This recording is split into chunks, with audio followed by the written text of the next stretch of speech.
Buenas tardes, iglesia. Qué gusto poder compartir esta semana el tema, ¿no? Y recordándoles que estamos en la etapa 4, que es confrontación en el máximo nivel.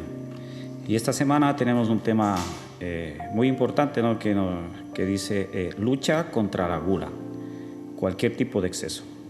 Aquí tenemos un pequeño pensamiento que dice Jack Parra, que dice: mirando hacia atrás, mi vida parece ser un largo camino de obstáculos, conmigo como el principal obstáculo.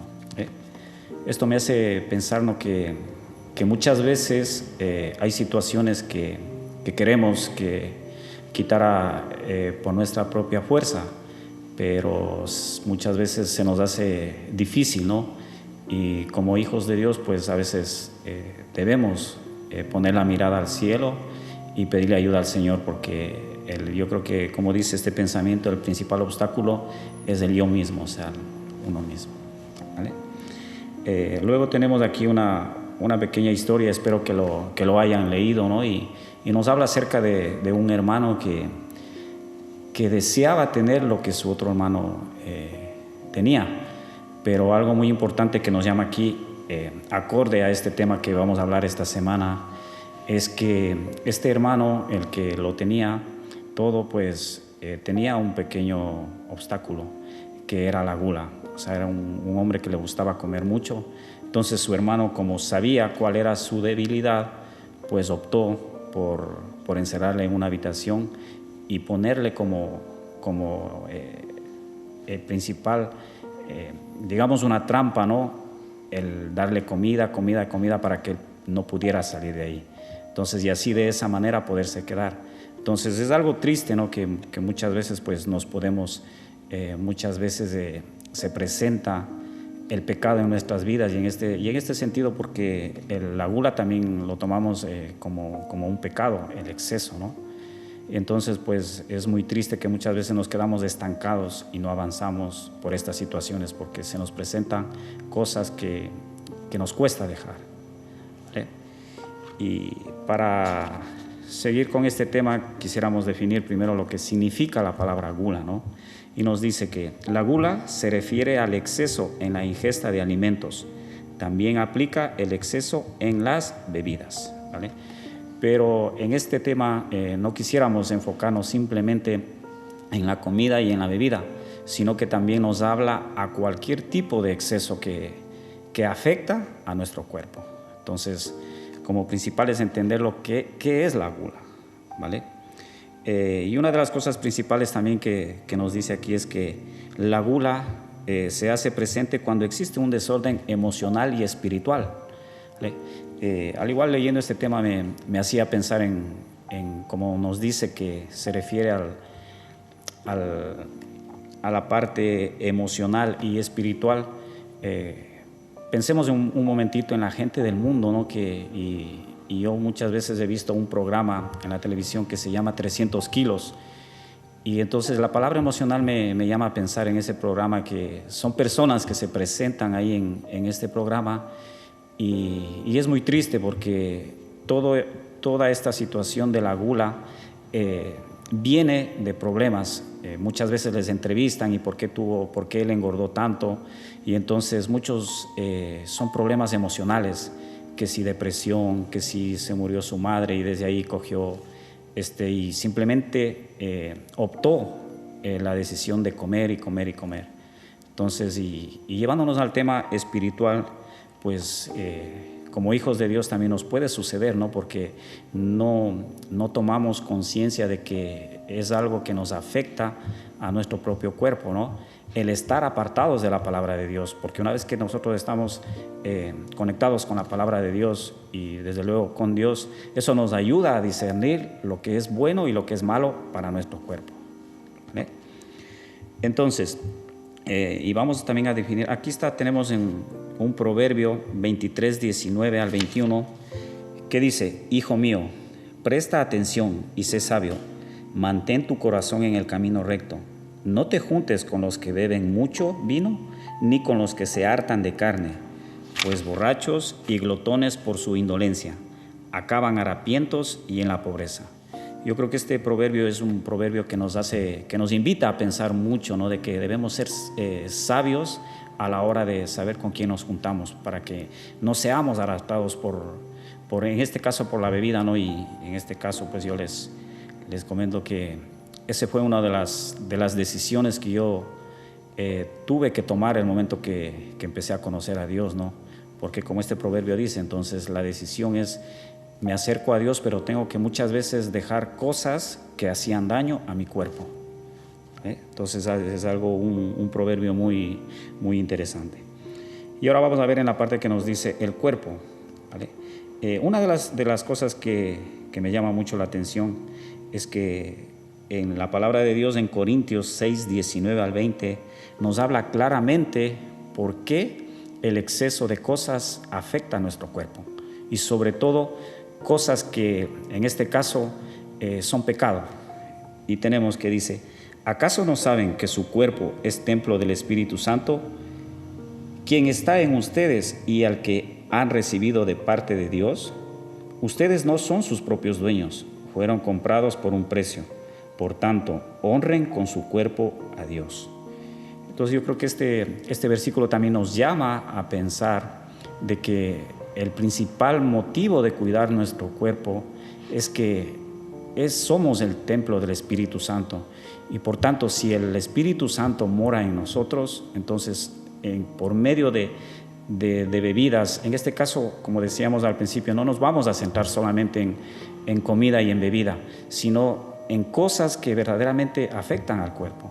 En este caso, por ejemplo, tabaco, muchas cosas, ¿no?, que les pueda venir a la mente, ¿no? Entonces eso nos debe llamar a hacer una conciencia y dejar todas las cosas, porque es algo precioso que la palabra del Señor nos diga que nuestro cuerpo es el templo del Espíritu Santo. Vale. Entonces dice, abajo también tenemos un versículo que nos dice en Romanos 6, 13 al 14, que dice: no ofrezcan los miembros de su cuerpo al pecado como instrumentos de injusticia. Al contrario, ofrézcanse más bien a Dios como quienes han vuelto de la muerte a la vida, presentando los miembros de su cuerpo como instrumentos de justicia. Así el pecado no tendrá dominio sobre ustedes, porque ya no están bajo la ley, sino bajo la gracia. Este pasaje también es muy precioso, ¿no?, que nos habla de que en nuestro tiempo nosotros andábamos, ¿no?, ofrecido todo nuestro cuerpo, todo nuestro ser al pecado, pero dando gracias a Dios, pues Él con su misericordia nos dio lo que llama la gracia, un regalo inmerecido. Entonces ahora, por medio de nuestro cuerpo, debemos honrar a Dios. Como siguiente vamos a ver 3 puntos que nos ayudan para poder salir de si estamos en este tipo de pecado, ¿no? Como primer punto tenemos que dice: considerar seriamente las consecuencias. O sea, nos llama a que primeramente nos hagamos un examen de conciencia de que en qué manera las cosas que estamos ingiriendo o las cosas que estamos haciendo que no agradan a Dios, o sea, está afectando a nuestro cuerpo.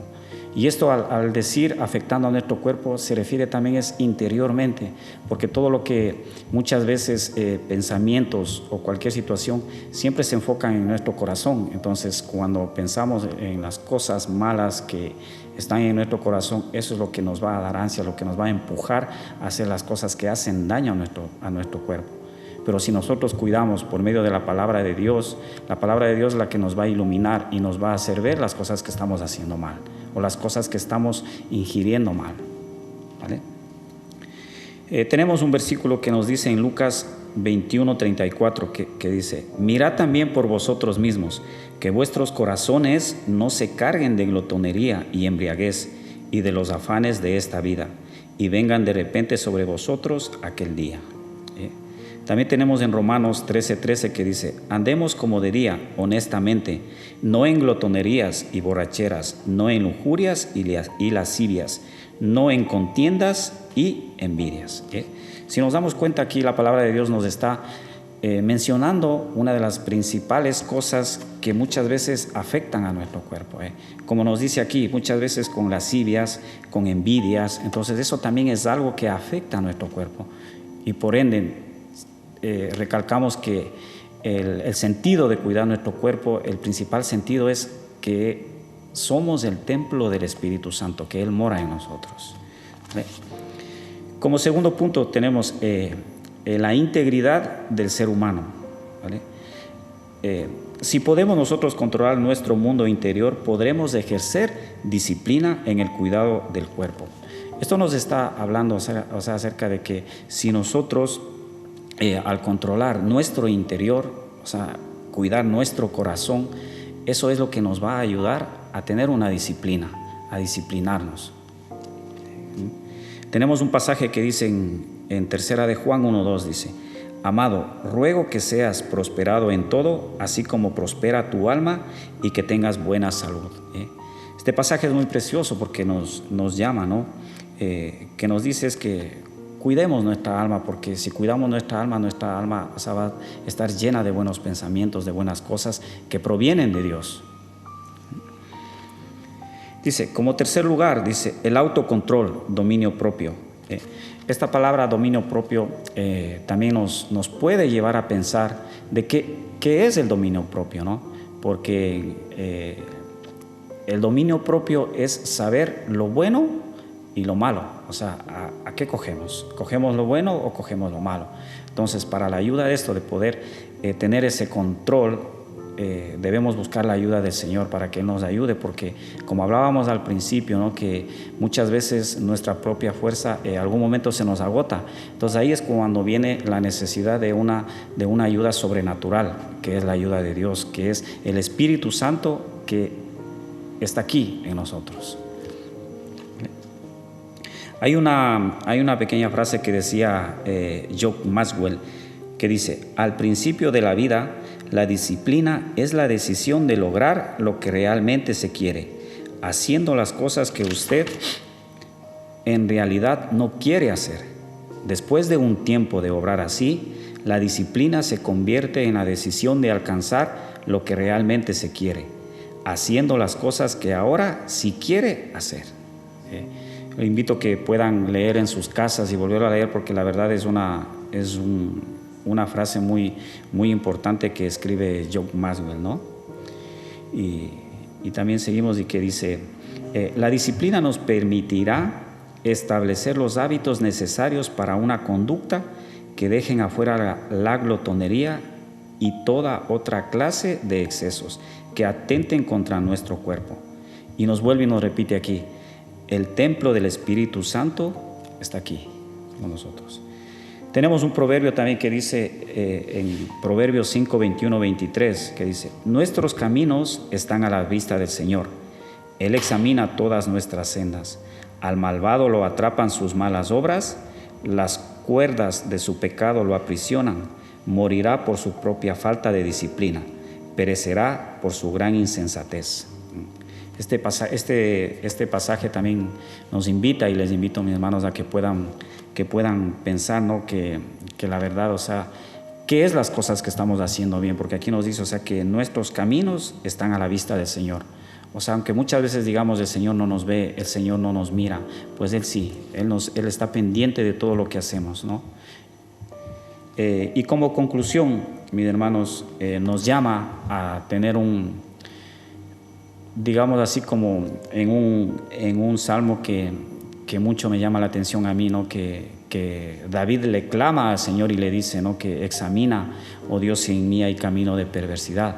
Entonces la conclusión nos llama también a simplemente analizar y darnos cuenta lo verdaderamente serio que es nuestro cuerpo.